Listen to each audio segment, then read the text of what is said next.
que ganó Milei. Por suerte, el tipo no va a tener poder absoluto, ya que en ninguna provincia ganó la Libertad Avanza. Vamos a ver, yo creo todo va a depender de dos cosas: qué tanto mintió para tener votos, qué tanto exageró las cosas y qué tanto realmente va a hacer. Si lleva a cabo el programa que ha propuesto, yo lo siento en el alma, pero mucho me temo que Argentina va a hacer un experimento como lo fue Honduras, como lo fue aquel libro que todavía estoy leyendo y por eso no lo he podido comentar más allá, de un libertariano entra en un bar. Es un juego de palabras.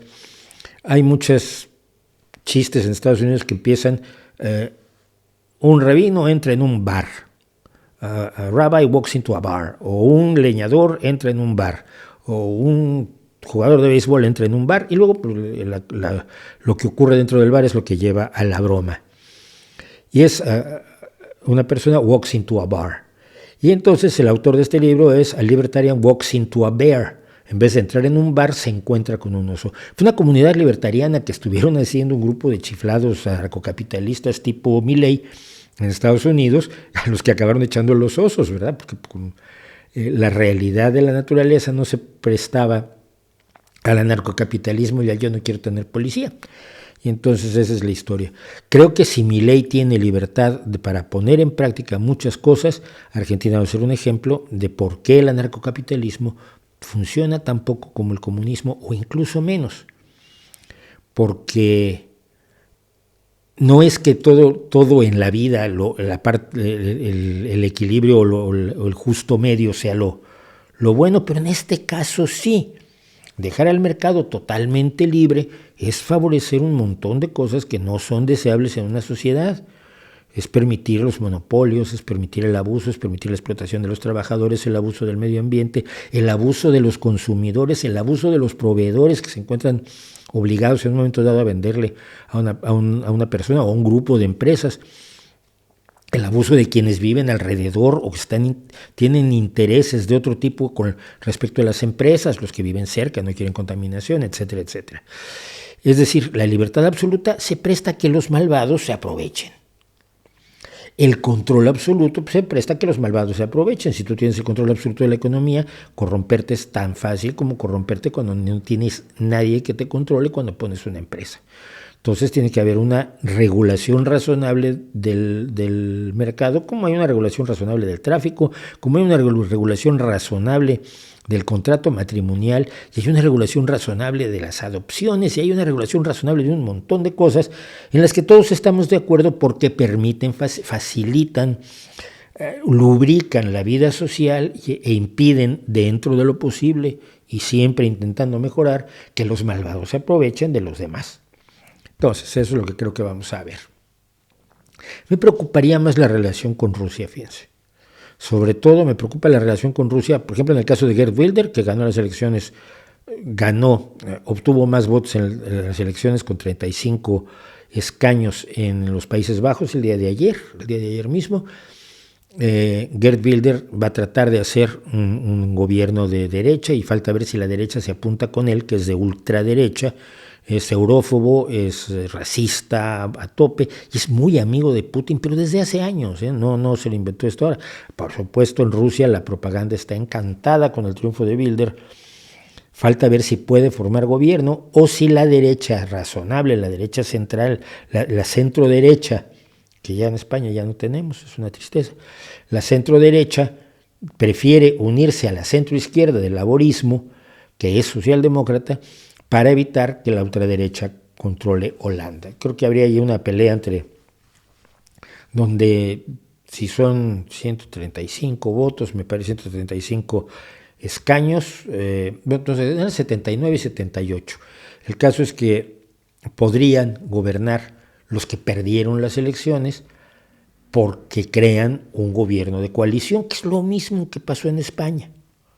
No consiguió los apoyos parlamentarios Pepe Vox para gobernar. Entonces, aunque tuvo más votos El PP tiene más escaños el PP que el PSOE. El PSOE pudo hacer gobierno y la Constitución dice que el presidente de gobierno lo eligen las Cortes, es decir, lo elige el Congreso de los Diputados en una votación que todos pudimos ver, democrática, constitucional y absolutamente legal. Vamos a ver qué pasa con las nuevas, con los avances de la derecha, que yo sí los hallo preocupantes, ¿no? ¿Qué voy a opinar a que Milei quiere eliminar el Ministerio de Educación, Obras Públicas y Salud? Que es una estupidez profunda y que va a afectar a muchísima gente antes de que se demuestre que son cosas necesarias, que las pueden haber manejado mal otros gobiernos, no voy a negarlo, es muy posible, pero acabar con ellos. Definición de locura por un zurdo: querer el bienestar, el progreso, la disminución del Estado, el retorno de la libertad. ¡Qué ignorantes! No puedes aumentar el bienestar disminuyendo la justicia y la igualdad. Al incrementar la desigualdad y al admitir la injusticia como la forma fundamental de organización del Estado, no puedes alcanzar el bienestar ni el progreso. El progreso se consigue por toda la sociedad o no se puede conseguir. Es la mentira de llamar libertad a aquello que es precisamente la cancelación de una serie de libertades y derechos. Cuando hablas ya de un zurdo, estás diciéndome que tú no entiendes lo que es la izquierda. ¿Qué es el pensamiento de izquierda? ¿Qué elementos válidos tiene el pensamiento de izquierda? ¿Por qué considera que la gente tiene derecho a no morir de hambre? La gente tiene derecho a la educación, tiene derecho a la salud, tiene derecho a una dignidad mínima de vida y tiene derecho a una protección en contra de los otros poderosos, de quienes tienen sobre todo el poder económico y religioso. La visión de Milei es: no, nadie tiene derechos. El único derecho es el derecho del más fuerte, del que tiene más dinero, del empresario, del rico, del financiero, del cura, del poderoso, que puede eternizar su poder ejerciéndolo de manera sin control alguno sobre todos los demás. Eso es llamar bienestar a lo que ocurrió en los inicios de la Revolución Industrial, cuando la gente vivía en la más absoluta miseria, trabajaba 14 horas diarias y los niños perdían dedos trabajando en las textileras y recibiendo el 30% del sueldo que los adultos. Ese es el mundo que quiere Milei. No me digas que es bienestar y progreso, por favor. No lo es. No lo es. Y tampoco es libertad. No puedes tener una sociedad libre mientras tienes algunos que son esclavos. Porque una sociedad que cree en la esclavitud está partiendo de la base de que la falta de libertad es beneficiosa. Así que no me cuentes historias de que Milei está en favor de la libertad, porque no lo está. Simple y sencillamente es una frase guay, como los populistas dicen siempre estar a favor de cosas de las que no están a favor. Al acabar con una serie de instituciones que existen por algo, aunque se hayan manejado mal, que quizás deberían ser limpiadas, que quizás deberían ser reorganizadas, pero al destruir las instituciones, abres agujeros en la protección a las personas que más lo necesitan. Es lo mismo que ha hecho López Obrador al destruir instituciones o al apoderarse de instituciones, al deslegitimar instituciones que han permitido el funcionamiento de una sociedad y que si están llenas de defectos deben ser mejoradas, deben ser limpiadas. Pero decir que acabamos con el Ministerio de Salud y ahora todo va a ser medicina privada, vas a acabar como en Estados Unidos, que tiene la más cara sanidad del mundo y la peor para la mayoría de la gente.